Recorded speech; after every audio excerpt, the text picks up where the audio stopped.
Okay, so what are the steps? What are the steps we need to take in order to buy a home through the rent to own process?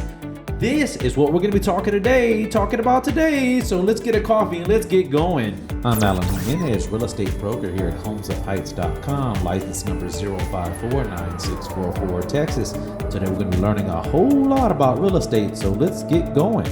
Okay, so the first thing you need to do is you need to apply, of course, and the link is on our website at homesofheights.com, and go to rent to own. Now, so the first thing you need to do is apply. You give us your basic information, we pull your credit. Keep in mind your credit is does not hold a lot of weight here. So you can have bad credit, okay credit, good credit, or no credit. This is the best thing about rent to own. It's not focused on your credit. Not like when you buy a house where it goes all on your credit. That's the first thing you look at. Boy, I tell you, a realtor won't even talk to you if you have a credit score below 580. They're like, now some realtors won't even work with you in this hot market when it's below 620. So, I mean, this is just a great way for you to buy your home now, lock it in. Getting a home while the market even has homes available. You know, this market is insane right now in 2022. They're going above asking price. So, getting back to the steps, the first thing you need to do is apply. Pull your credit. The second thing we're going to do is we're going to verify your employment. We're going to verify your income. After we get the package together, we're going to set a time so we can talk to you about what your needs are. It's very, very important that we are aligned, that we're both on the same level of what you can afford, what you're looking for, and then after that, then only after that, we'll send you a list of properties that fit your criteria or very close to fitting your criteria.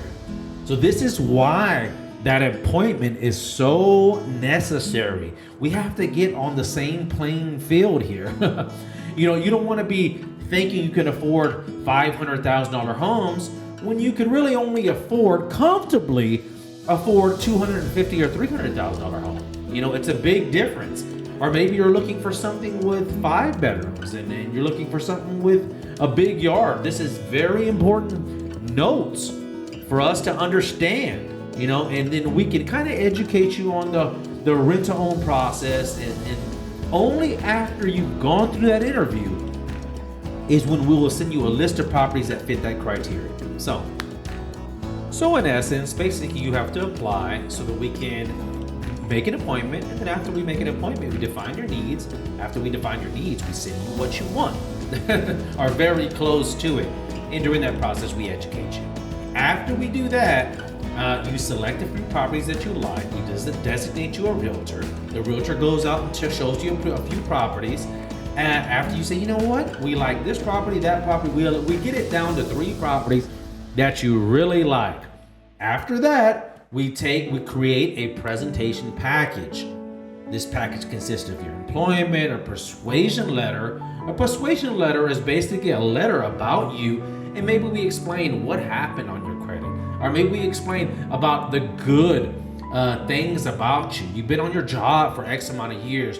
Maybe you've changed jobs, but you know, we explain. We give them what we call a letter of explanation. It's the same letter that you would give an underwriter when you're applying for a home loan. They call it a LOE, letter of explanation. So what we do is we create all that for you before. We do everything before. We create every persuasion letter. We get your credit. We verify your income. We cross all your T's and we dot all the I's so that the homeowner can say, you know what, this tenant, this potential buyer is really professional. Because remember, we're presenting this for you. It's as if you created the presentation, not us.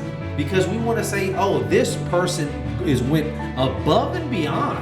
They're very interested in buying this property in the rent-to-own process. So this is what we do.